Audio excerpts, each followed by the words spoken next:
자, 조금 전에 북한이요. 우라늄 농축 시설, 핵시설입니다.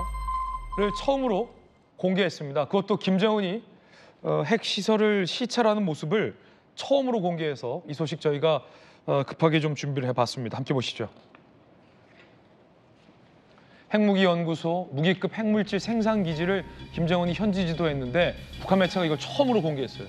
이거 원래 공개 안 했거든요. 우라늄 농축 시설 첫 공개. 자, 김정은 핵무기연구소 현지 시찰 중에 이렇게 얘기했습니다. 보기만 해도 힘이 난다. 무기급 핵물질 생산 토대를 더 한층 강화해라. 라면서 우라늄 농축 시설을 처음으로 공개했습니다.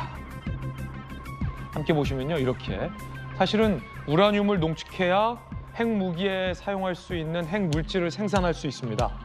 핵무기를 생산하기 위한 첫 걸음은 우라늄 농축에서부터 시작됩니다. 그래서 북한이 핵무기를 얼마나 생산할 수 있는지의 능력을 국제사회가 감시하기 위해선 우라늄의 농축 현황 등들, 플루토늄의 추출 현황 등등을 토대로 북한의 핵물질, 핵무기 생산 능력을 추정합니다. 그만큼 굉장히 핵심적인 시설이 우라늄 농축 시설인데 북한 문제 전문가이기도 한 김구식 교수님께서 보시기에는 이거 북한이 꽁꽁 싸맸거든요. 그렇죠. 근데 왜 지금 처음 이렇게 미국 대선도 얼마 안 남았고 이 상황에서 우라늄 농축 시설을 북한이 공개했을까요? 제가 볼 때 상당한 자신감과 일종의 과시를 갖고 있는 것 같아요. 네네. 왜냐하면 우라늄 농축 시설은 말씀하신 것처럼 2002년 이른바 2차 북핵위기의 발생의 기원이 되는 겁니다. 그 우라늄 농축 시설은 잘 아시는 것처럼 핵무기를 핵폭탄을 만드는 두 가지 경로가 있잖아요. 그러니까 재처리 시설을 통해서 플루토늄을 추출하는 방식이 하나 있고 우라늄을 농축해서 이제 고농축 우라늄을 통해서 핵무기를 만드는 방식이 있는데 가장 편한 방식이 저게 우라늄 농축이라는 이 원심 분리기를 가지고 있으면 표시 안 나게 은밀하게 만들 수가 있는 겁니다. 저게 아마 강당이나 운동장 수준의 실내 장소에다가 아주 센 전력만 있으면 이 원심 분리기 돌리기만 하면 그 우라늄 농축한 걸 추출할 수가 있거든요. 이제 그것을 가지고 2002년에 1994년에 맺었던 제네바 합의를 위반이라고 미국이 이제 북한에 통보한 것이 2차 북핵위기의 시발이었는데 그렇군요. 그때까지만 해도 북한은 전체 그걸 부인했었습니다. 우리는 원시분리기 돌리지 않는다. 농축우라늄 시설이 없다고 했는데 이제 대놓고 농축우라늄을 공개한 걸로 봐서는 핵무기를 확보한 것에 대한 자신감 이 부분이 하나 있는 것 같고 두 번째로는 지금 2021년 8차 당대회 때 김정은이 내놓은 국방력 발전 5개년 계획이 있습니다. 그 5대 가업이 있는데 그 5대 가업에 이뤄야 될 게 여러 가지가 있는데 지금 그걸 착착착 진행하고 있는데 아직도 못 이룬 게 있어요. 그런 부분들에 대해서는 이제 얼마 안 남았기 때문에 5년 뒤면 2026년에 이 9차 당대회를 열어야 되기 때문에 그 전에 이걸 확인하기 위해서 자신들의 고농축 우라늄 시설을 보여준 것 같고 좀 단기적으로 본다면 뭐 틀릴지 말지 모르겠습니다만 지금 미국의 대선이 있기 때문에 대선을 5개월밖에 납두지 않은 시점에서 그걸 공개한 이유가 뭘까? 그걸 생각해 보면 아, 혹시 대선 전에 지금까지 계속 미뤄왔던 7차 핵실험을 하려는 거 아닌가?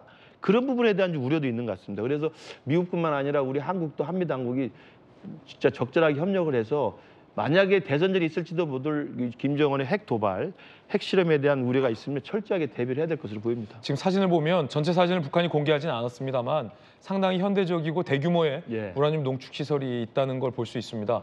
과거에 북한이 이 원심 분리기를 돌려서 우라늄을 농축하던 때와 굉장히 많이 발전했다는 인상을 줄 수 있고요. 이걸 북한이 그동안 비공개로 붙여왔어요. 국제사회 보는 눈 때문에. 그런데 우리 우라늄 농축한다. 핵무기 우리 많다라는 것을 김정은이 과시하고 있는 이유는 일종의 자신감 표현이고 미국 대선을 앞두고 무언가 북한의 노림수가 있다는 분석이다라는 김구식 교수님의 분석도 굉장히 좀 무릎을 치게 하는 대목도 있는데 김정은의 워딩이요, 김영주 의원님 조금 참 이 뭐랄까 경계할 법하기도 하고 조금 수준 낮다고도 하는데 우라늄 농축시설 현지 시찰하면서 보기만 해도 힘이 난다. 이게 뭡니까? 우라늄을 농축하기 시작하면서부터 전 세계가 북한을 제재하기 시작했고 이 대북 제재의 수위가 점점 높아지면서 북한 주민들이 지금 다 굶어 죽고 있는 건데 그 북한 주민들이 아사하게 된 그 근본 원인 우라늄 농축 시설을 보면서 보기만 해도 힘이 난다.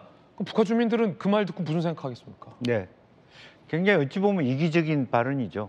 자기 체제가 존재할 수 있는, 버텨낼 수 있는 힘은 핵 보유국 지위를 받는 것이다 라고 하는 것을 천명한다고 봅니다. 어떻게 보면 이러한 그 데몬스트레이션 자체는 미국 대선을 앞두고 미국 정가가 이미 예견했던 레인지 안에 있다라고 보여집니다. 그러니까 7차 핵실험의 징후 혹은 준비 단계, 제발 좀 이번 여야 대선 후보가 아무도 북한 아젠다를 올려놓고 있지 않아요.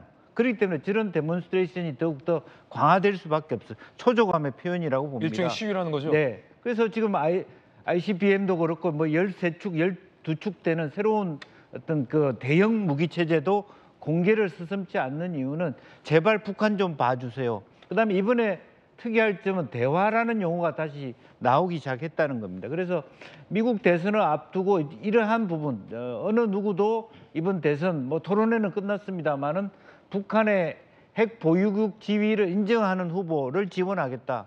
뭐 그런 얘기에 다름 아니다. 그렇게 보여지고요. 사실은 이것은 굉장히 아마 이제 본인으로서는 도하이모 뭐 전략이다. 그렇게 봐야 될 것 같습니다. 예.